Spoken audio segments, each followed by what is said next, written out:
Hello बच्चों, आपका मेरे चैनल शिक्षा घर में स्वागत है। आप लोग मेरे वीडियोस को देख रहे हैं। आई होप आप लोगों की TG2 की तैयारी हो रही है। इसी श्रृंखला में मैं आप लोगों के लिए सिंगल फेस इंडक्शन मोटर के 50 ऑब्जेक्टिव इम्पॉर्टेंट क्वेश्चन लाया हूं। इन इम्पॉर्टेंट क्वेश्चन को अगर आप देख लेते हैं तो निश्चित तौर पे आप सेलेक्ट हो जाएंगे। ठीक है, चलिए स्टार्ट करते हैं। पहला क्वेश्चन है, निम्नलिखित में से किस सिंगल फेज इंडक्शन मोटर का प्रचालन शक्ति गुणक उच्च होता है? पहला ऑप्शन दिया है capacitor, start capacitor, run motor, छादित ध्रुव मोटर, प्रतिरोध split phase motor, capacitor, start प्रेरक रन मोटर। तो बच्चों आंसर क्या होगा आपका? पहला ऑप्शन बिल्कुल सही है, capacitor, start capacitor, run motor. चलिए अगला क्वेश्चन देखते हैं। साइकिल मोटर के संबंध में निम्नलिखित में से कौन सा कथन सही है? या स्व प्रवर्तित या नहीं है, मतलब सेल्फ स्टार्टिंग नहीं है, या एक परिवर्ती गति वेरिएबल स्पीड मोटर है, या स्व प्रवर्तित स्टार्टिंग है, मतलब सेल्फ स्टार्टिंग मोटर है, इसे DC उत्तेजन की आवश्यकता है। तो देखिए, जो साइकिल मोटर होता है वो क्या होता है? सेल्फ स्टार्टिंग मोटर होती है। ठीक है, तो ये तीसरा ऑप्शन आपको बिल्कुल सही है। चलिए अगला क्वेश्चन देखते हैं। एक एकल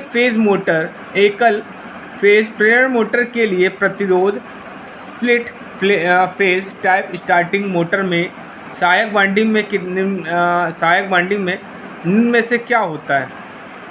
उच्च प्रतिरोध और निम्न प्रेरकी प्रतिघात, निम्न प्रतिरोध और उच्च प्रेरकी प्रतिघात, उच्च प्रतिरोध और उच्च प्रेरकी प्रतिघात, निम्न प्रतिरोध और निम्न प्रेरकी प्रतिघात।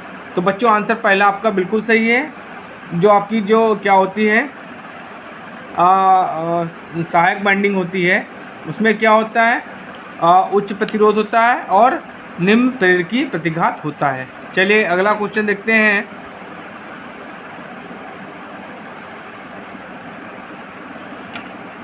एकल फेज प्रेरण मोटर में यदि स्टेटर एक AC आपूर्ति से जुड़ा हुआ है तो निम्न में से कौन सा कथन सही है?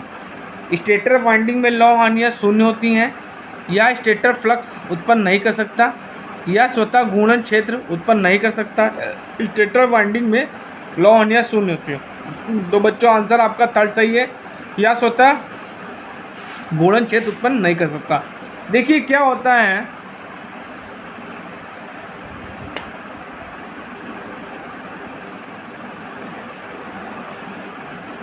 चलिए अगला क्वेश्चन देखते हैं। एक यूनिवर्सल मोटर में बल आघूर्ण निम्न में से किसके समानुपाती होता है? आर्मेचर धारा के स्क्वायर के 1/आर्मेचर धारा स्क्वायर, आर्मेचर धारा 1/आर्मेचर धारा। तो जो आपका जो टार्क होता है बच्चों, ठीक है, वो क्या होता है? यूनिवर्सल मोटर में आर्मेचर करंट के स्क्वायर के डायरेक्टली प्रोपोर्शनल होता है। चलिए अगला क्वेश्चन देखते हैं। एकल फेज सैथिल मोटर किस प्रकार की मोटर है? प्रतिष्ठम motor, air motor, stepper motor, तुल्यांकी मोटर। तो बच्चों ये क्या है? रिलेक्टेंस मोटर होती है। ठीक है, तो ये आंसर पहला आपका सही है, प्रतिष्ठम मोटर मतलब रिलेक्टेंस मोटर। चलिए अगला क्वेश्चन देखते हैं। एक एकल फेज प्रेरण मोटर में फेज स्प्लिट जुड़ा रहता है, प्राइमरी वाइंडिंग के साथ श्रृंखला में, स्टेटर वाइंडिंग के साथ समांतर में, रोटर वाइंडिंग के साथ श्रेणी में, रोटर वाइंडिंग के साथ समांतर में। तो बच्चों आंसर आपका पहला सही है, प्रारंभिक वाइंडिंग के साथ श्रृंखला में। बच्चों मेरे द्वारा बनाए गए वीडियोस को जरूर देखिए आप, क्योंकि ये जो वीडियोस मैं बना रहा हूँ आपके TG2 तैयारी के लिए बना रहा हूँ। हर एक टॉपिक से मैं लगभग 100 ऑब्जेक्टिव क्वेश्चन करा रहा हूँ। अगर ये क्वेश्चन आप पढ़ लेते हैं तो निश्चित तौर पर आप सफलता प्राप्त करेंगे। चलिए अगला क्वेश्चन देखते हैं। एक स्टेपर मोटर मूलतः एक डैश होती है, DC शंट मोटर, तुल्यांकी मोटर, DC सीरीज मोटर, प्रेरण मोटर। तो बच्चे क्या होती है? ये क्या होती है? सिंक्रोनस मोटर होती है, तुल्यकालिक मोटर होती है। चलिए अगला क्वेश्चन देखते हैं। छत के पंखे को फर्श से डैश ऊपर लटकाना चाहिए, 2.75 मीटर, 3 मीटर, 5 मीटर, 1.5 मीटर। तो आंसर क्या होगा बच्चा, इसको 2.75 मीटर पे लटकाना चाहिए। चलेगा, क्वेश्चन है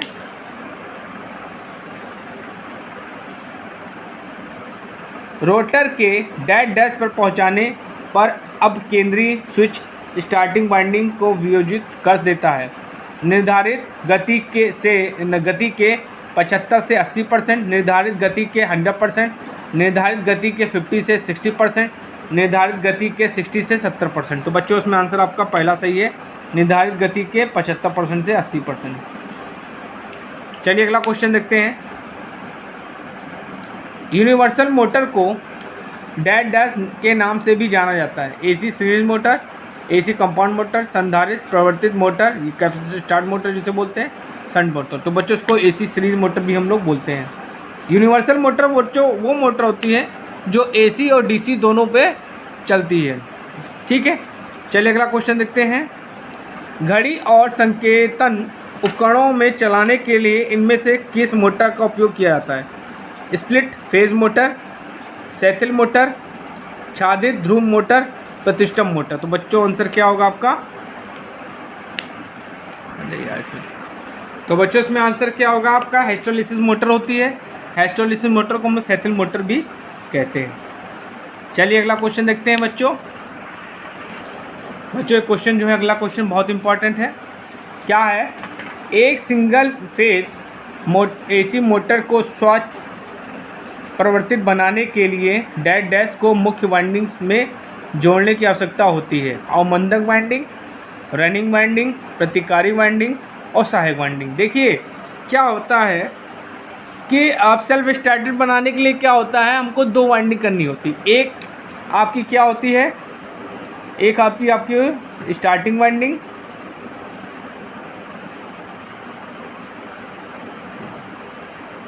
और एक होती है रनिंग वाइंडिंग।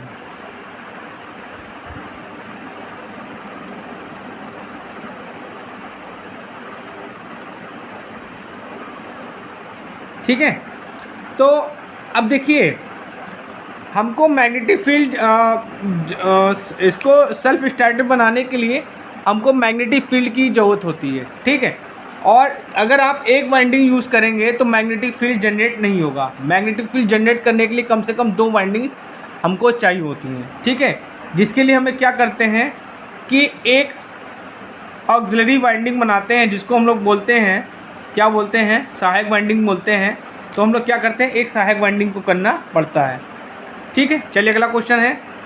3 फेज 4 पोल 50 हर्ट्ज इंडक्शन मोटर की सिंक्रोनस गति है 1500 आरपीएम, 3000 आरपीएम, 1440 आरपीएम, 2880 आरपीएम। देखिए क्या क्या दिया आपको, यहाँ पे आपको दिया है पोल, आपको दी है 4, फ्रीक्वेंसी दी है आपको 50 हर्ट्ज।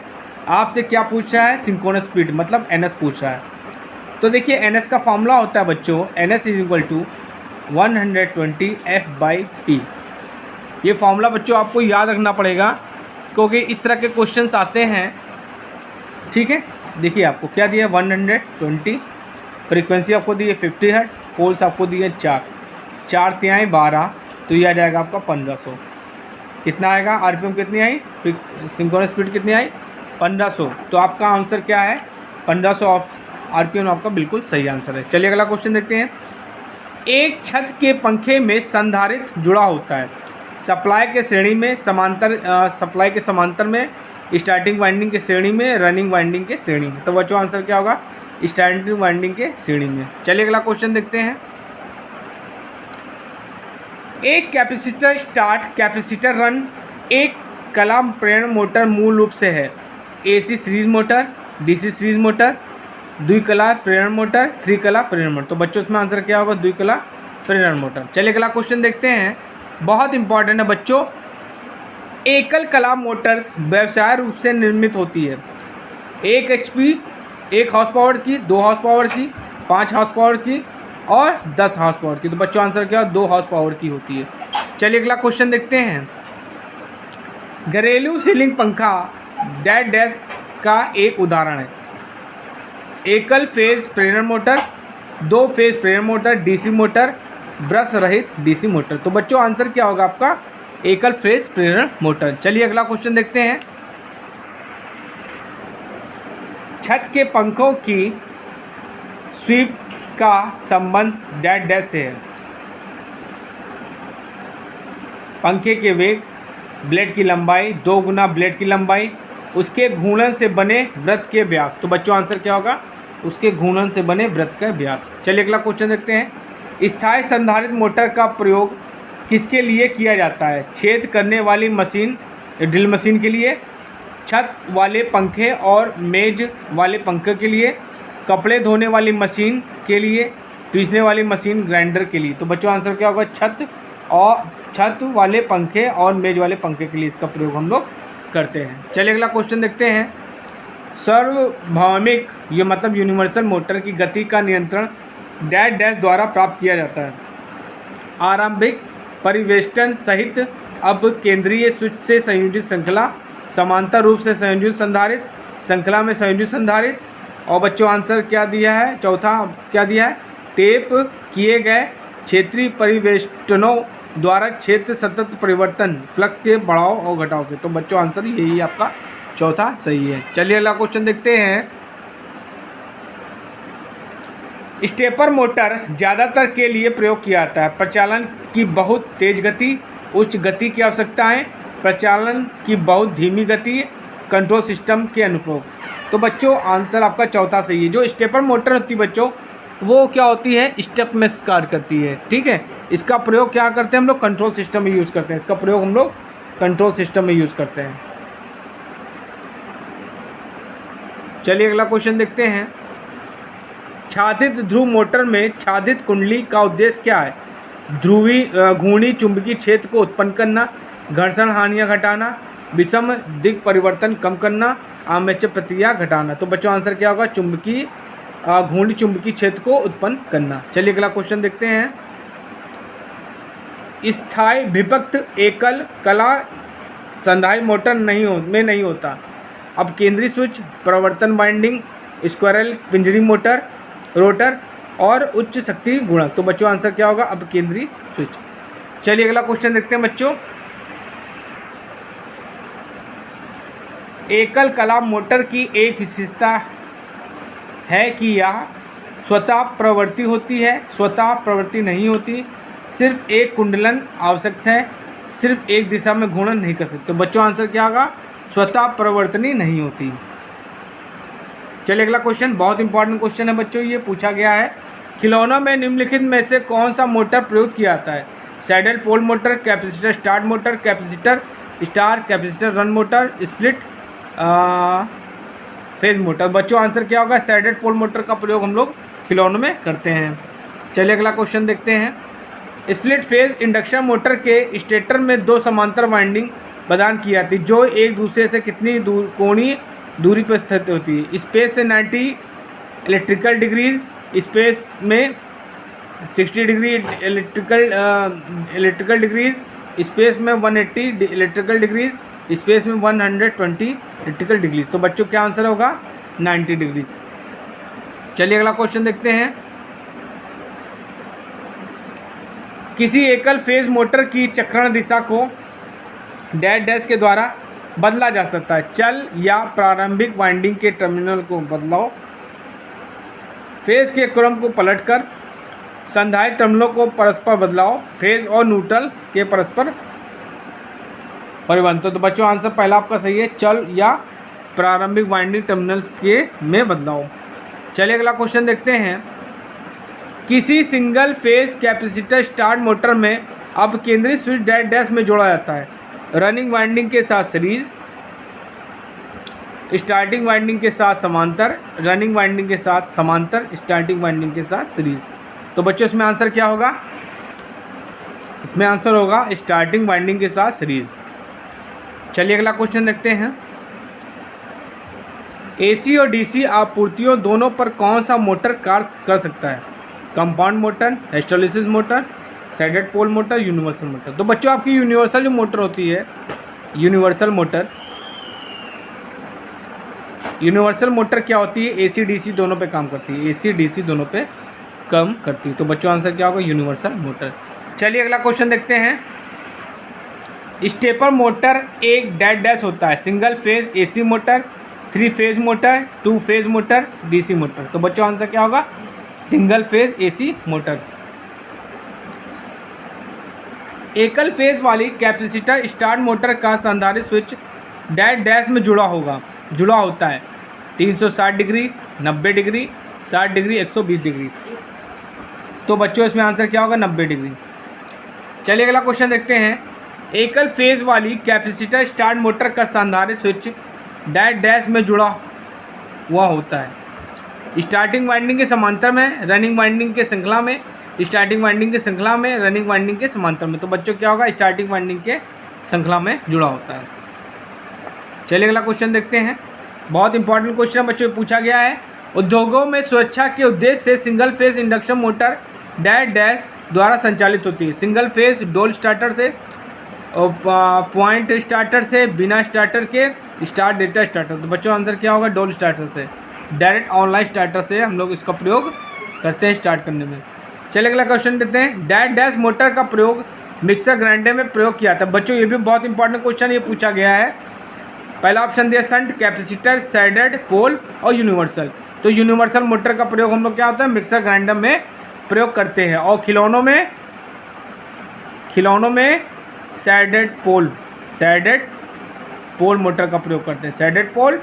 और आपका मिक्सर में यूनिवर्सल। चलिए अगला क्वेश्चन देखते हैं। स्टार्टिंग और रनिंग वाइंडिंग के बीच फेज अंतर क्या होता है? विद्युत रूप से 120 डिग्री, विद्युत रूप से 360 डिग्री, विद्युत रूप से 90 डिग्री, विद्युत रूप से 180 डिग्री। तो क्या होगा बच्चों? जो स्टार्टिंग और रनिंग वाइंडिंग होती है, स्टार्टिंग वाइंडिंग और रनिंग वाइंडिंग, ये एक दूसरे से 90 डिग्री डिफरेंस पे बनाई जाती हैं। ठीक है। चलिए अगला क्वेश्चन देखते हैं। एक प्रतिक्षेप स्टार्ट मोटर प्रेरण मोटर का एक डैश डैश होता है, DC motor, series motor, shunt motor, एकल सिंगल फेज एसी मोटर। तो बच्चों आंसर क्या होगा? एकल फेज एसी मोटर। चलिए अगला क्वेश्चन देते हैं। इनमें से किस मोटर का प्रयोग छत के पंखों में किया जाता है? शैडेड पोल, यूनिवर्सल, स्थायी कैपेसिटर, सीरीज। तो बच्चों क्या होगा? स्थायी कैपेसिटर। चलिए अगला क्वेश्चन देखते हैं। निम्नलिखित में से कौन एक यूनिवर्सल मोटर की विशेषता है? बहुत इंपॉर्टेंट क्वेश्चन है बच्चों। उच्च शुरुआती बलागुण और परिवर्तनीय गति, उच्च शुरुआती बलागुण और स्थिर गति, कम शुरुआती बलागुण और स्थिर गति, कम शुरुआती बलागुण और परिवर्तनीय गति। तो पहला ऑप्शन बिल्कुल सही है। चलिए अगला क्वेश्चन देखते हैं। दिए गए विकल्पों में कौन सार्वत्रिक मोटर हेतु गति नियंत्रण विधि नहीं है? अब केंद्रीय तंत्र, प्रतिरोध विधि, वोल्टा नियंत्रण तंत्र, अब केंद्रीय बल तंत्र। तो बच्चों आंसर क्या होगा? वोल्टा नियंत्रण तंत्र। चलिए अगला क्वेश्चन देखते हैं। विभक्त फेज मोटर में चालक कुंडली में डैश डैश होती है, उच्च आर और निम्न एल, उच्च एल और निम्न आर, निम्न आर और निम्न एल, उच्च आर और उच्च एल। देखिए यहाँ पे आर का मतलब बच्चों क्या रेजिस्टेंस से कह रहा है, आर फॉर रेजिस्टेंस, और जो एल है ये आपका क्या है? इंडक्टेंस है। ये आपका इंडक्टेंस है। तो बच्चों इसमें आंसर क्या होगा? ये आपका बिल्कुल सही है, उच्च एल और निम्न आर, मतलब उच्च इंडक्टेंस और लो रेजिस्टेंस। चलिए अगला क्वेश्चन देखते हैं। निम्न में से सार्वत्रिक मोटर का एक अनुप्रयोग नहीं है? सुहावा, बर्मा, मिक्सर, सिलाई मशीन, वाटर पंप। तो बच्चों इसका प्रयोग हम लोग यूनिवर्सल मोटर का प्रयोग कहाँ नहीं करते हैं? वाटर पंप में इसका प्रयोग नहीं करते हैं। चलिए अगला क्वेश्चन देखते हैं। एक सार्वत्रिक मोटर की गति ऑब्लिक भार विशेषताएं डैश डैश मोटर की तरह ही परिवर्तित होती है। डिस्ट धारा शंट, डिस्ट धारा श्रेणी, पृथक उत्तेजित संयुक्त। तो बच्चों आंसर क्या होगा? डिस्ट धारा श्रेणी। चलिए अगला क्वेश्चन देखते हैं। सार्वत्रिक मोटर शून्य भार पर डैश डैश पर चलती है? उच्च गति, निम्न गति, परिवर्ती गति, स्थिर गति। तो बच्चों आंसर क्या होगा? उच्च गति। चलिए अगला क्वेश्चन देखते हैं। डैश डैश मोटर का शक्ति गुणक अपेक्षाकृत अधिक होता है? संधारित्र चलित, संधारित्र परिवर्तित, प्रतिरोध विभक्त कल, छादित पोल। तो बच्चों आंसर क्या होगा? संधारित्र चलित। चलिए अगला क्वेश्चन देखते हैं। विभक्त कला मोटर में आरंभिक कुंडली में डैश डैश होता है? उच्च एल और निम्न आर, उच्च आर और उच्च एल, निम्न आर और निम्न एल, उच्च आर और निम्न एल। तो बच्चों आंसर क्या होगा? उच्च आर और निम्न एल। चलिए अगला क्वेश्चन देखते हैं। इलेक्ट्रिक मिक्सर में आमतौर पर निम्नलिखित में से क्या प्रयोग किया जाता है? Repulsion motor, reluctance motor, universal motor, hysteresis motor. तो बच्चों आंसर क्या होगा? Universal motor. ठीक है। और खिलौनों में अगर पूछा जाए तो आपको सैडल पोल बताएंगे। ठीक है। निम्नलिखित में से कौन सा गैर परिवर्ती मोटर है? सार्वत्रिक मोटर, संधारित्र स्टार चल मोटर, प्रतिकर्षण प्रेरण मोटर, डबल संधारित्र मोटर। बच्चा आंसर का प्रतिकर्षण प्रेरण मोटर। चलिए अगला क्वेश्चन देखते हैं।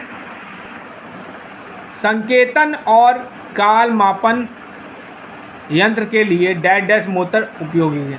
बहुत इंपॉर्टेंट क्वेश्चन बच्चों, इसको ध्यान से देखिएगा। प्रतिष्ठम मोटर जिसको बोलते हैं रिलेक्टेंस मोटर,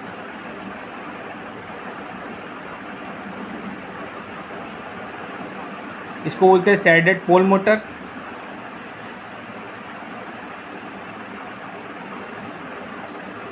ठीक है, दो मान संधारित्र और सेथिल हिस्टैरिसीस।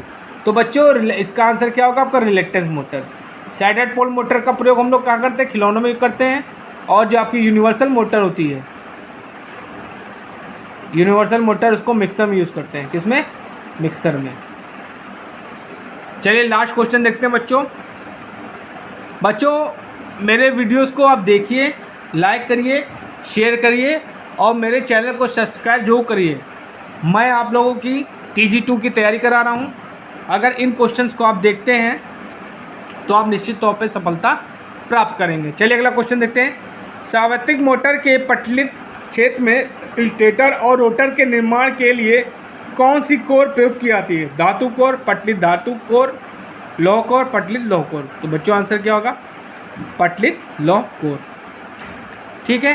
तो बच्चों आज मैंने आपको सिंगल फेस इंडक्शन मोटर के 50 ऑब्जेक्टिव इंपॉर्टेंट क्वेश्चन बताए हैं, जो कि आपके यूपी PCL हो गया, यूपी आर्विनल हो गया और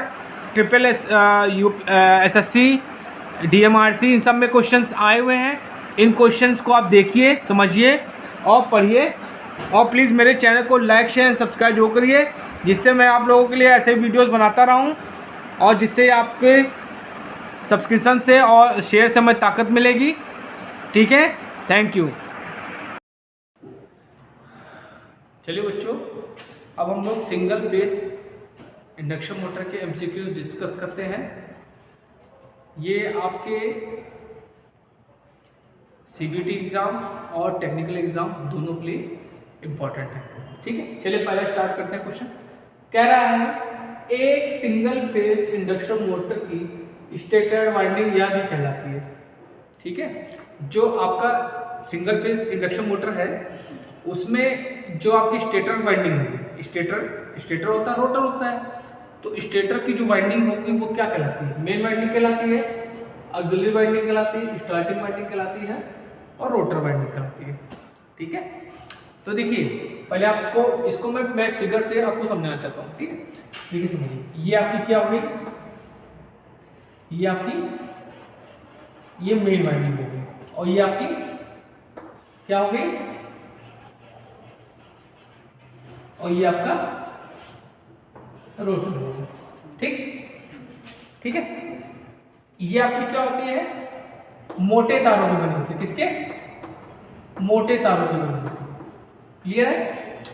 और इसको बोलते हैं हम लोग मेन वाइंडिंग। क्या बोलते हैं? Main winding. या इसको बोलते हैं स्टेटर वाइंडिंग। क्या कहोगे? Stator winding. क्लियर है। और इसको बोलते हैं हम लोग स्टार्टिंग वाइंडिंग क्या कहलाते हैं? Starting winding.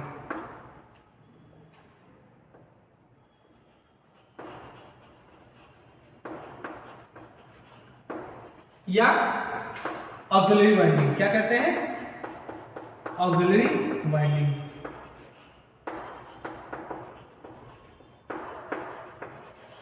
ठीक है, ये आपकी मेन वाइंडिंग हो गई, ठीक है, और ये आपकी ऑक्सिलरी वाइंडिंग हो गई, ठीक है।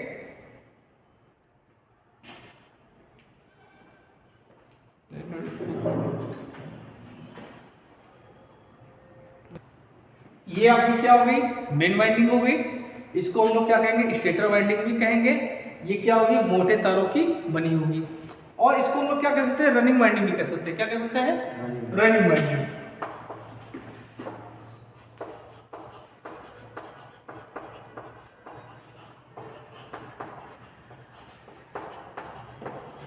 या कह सकते हैं इसको मैग्नेटाइजिंग वाइंडिंग भी कह सकते हैं।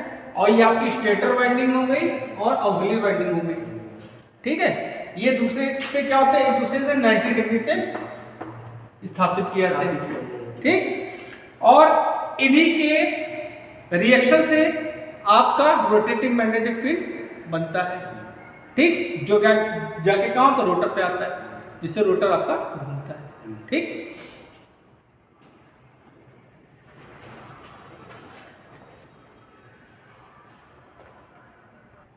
अब देखिए अगला क्वेश्चन देखते हैं। कह रहा है छत के पंखों में कौन सी मोटर प्रयोग करते हैं? Capacitor start capacitor run motor, split phase motor, universal motor, capacitor start motor. तो ये सब आपको मोटरें याद रखनी पड़ेगी बच्चों कि कौन सी मोटर कहाँ यूज होती है, ठीक। क्योंकि मैंने आपको पहले ही बताया, जब मैं इसके लेक्चर दे रहा हूं तो मैं इसमें इसी तरह क्वेश्चन पूछे आते हैं कि घड़ी में कौन सी मोटर यूज करेंगे, खिलौनों में कौन से यूज करेंगे, मिक्सर में कौन से यूज करेंगे, ठीक है। इस तरह के क्वेश्चन आपके आते हैं, ठीक है।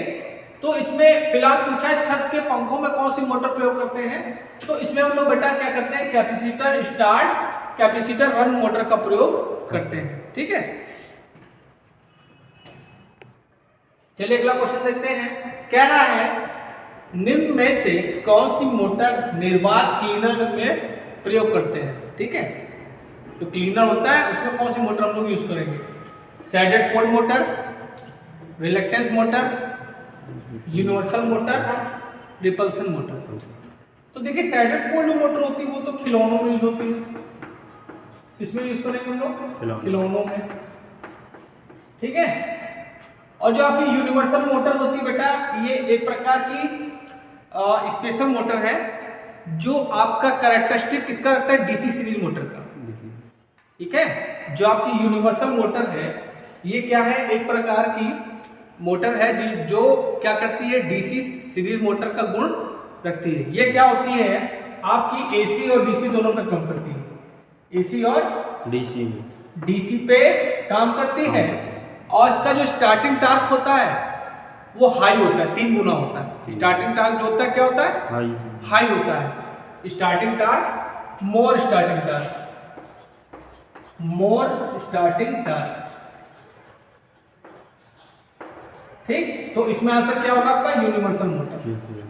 क्योंकि क्लीनर में क्या है? हमको प्रेशर ज्यादा चाहिए, और प्रेशर कब होगा? जब इसकी स्टार्टिंग टार्क या स्पीड क्या होगी? ज्यादा होगी, तो वहां पे यूनिवर्सल मोटर प्रयोग होता है। इसका प्रयोग हम लोग मिक्सर में भी करते हैं। मिक्सर में भी हमको क्या चाहिए? ज्यादा स्पीड चाहिए, तो वहां पे मिक्सर में भी इसका प्रयोग हम लोग करते हैं। किसमें? मिक्सर, ठीक है।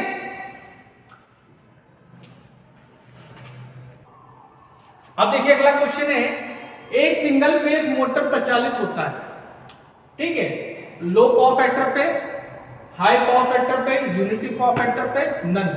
तो जो आपकी सिंगल फेज इंडक्शन मोटर होती है वो हमेशा लो पावर फैक्टर पे वर्क करती है, ठीक है। और इनका पावर फैक्टर का रेंज होता है लगभग, अगर हम रेंज की बात करें तो 0.6 से लेकर 0.8 तक होता है, ठीक है। तो इसमें आंसर क्या होगा? लो पावर फैक्टर, ठीक है। चलिए अगला क्वेश्चन देखते हैं। निम्न अनुप्रयोग में एक यूनिवर्सल मोटर का प्रयोग बनाने में करते हैं। ठीक है, फ्लोर पॉलिशिंग मशीन में, ऑयल एक्सपेलर में, पोर्टेबल टूल्स में, लेथ मशीन में। तो बेटा देखिए यूनिवर्सल मोटर का टार्क क्या होता है, ज्यादा होता है। ठीक, और ये क्या एसी और डीसी दोनों पे काम करती है। ठीक है, तो टार्क जिसमें ज्यादा वहीं पे तुम्हें काम करना होगा, तो इसमें आंसर क्या होगा, पोर्टेबल टूल्स में इसका प्रयोग हम लोग करेंगे। ठीक है,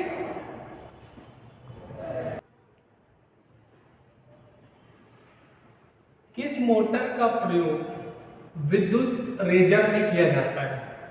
सैडेड पोल मोटर का, रिलेक्टेंस मोटर का, यूनिवर्सल मोटर का, रिपल्सन मोटर का। ठीक है, तो बच्चों इसमें आंसर क्या होगा आपका, यूनिवर्सल मोटर। ठीक है, सैडेड पोल जो मोटर होती है आपकी खिलौनों में यूज होती है, खिलौनों में। ठीक है, और ठीक है,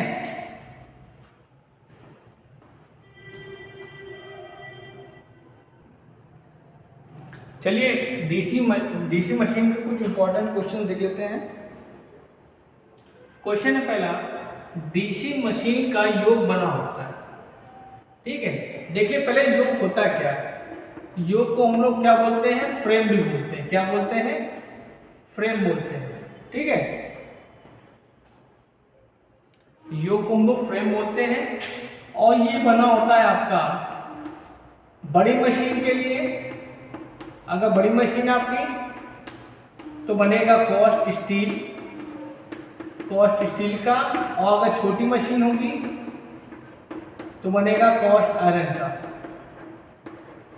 ठीक है, ये क्या करता है, यांत्रिक सुरक्षा प्रदान करता है, यांत्रिक सुरक्षा प्रदान करता है। ठीक है, और क्या करता है, फ्लक्स को पाथ देता है, फ्लक्स को पथ देता है। ठीक है, तो बच्चों इसमें आंसर क्या हो जाएगा आपका, कॉस्ट आयरन। चलिए अगला क्वेश्चन देखते हैं। डीसी मशीन का आर्मेचर बना होता है, तो किसका बना होता है, कॉस्ट आयरन का, माइल्ड स्टील का, सिलिकॉन स्टील का, कॉपर का। तो जो आपका आर्मेचर होता है वो क्या होता है, सिलिकॉन स्टील का बना होता है। ठीक है, चलिए अगला क्वेश्चन देखते हैं। डीसी मशीन का कम्यूटेटर बना होता है, कॉस्ट आयरन का, हाइड्रो कॉपर का, सिलिकॉन स्टील का, नन का। तो देखिए चलिए कम्यूटेटर के बारे में देख लेते हैं ना।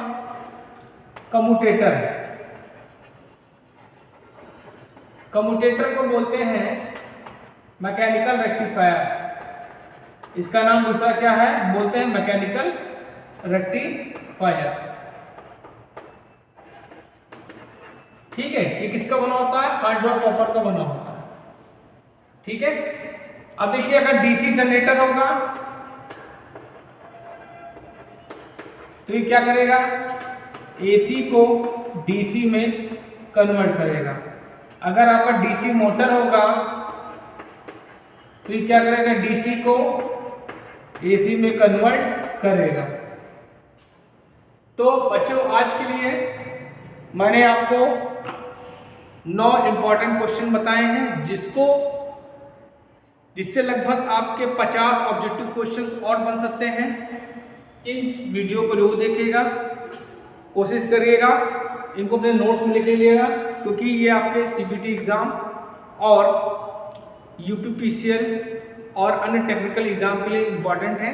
अगर आप मेरे चैनल पर नए हैं तो प्लीज़ मेरे चैनल को लाइक करिए, शेयर करिए एंड सब्सक्राइब करिए, जिससे मैं आप लोगों के लिए और अच्छे वीडियोस बना सकूं। Thank you.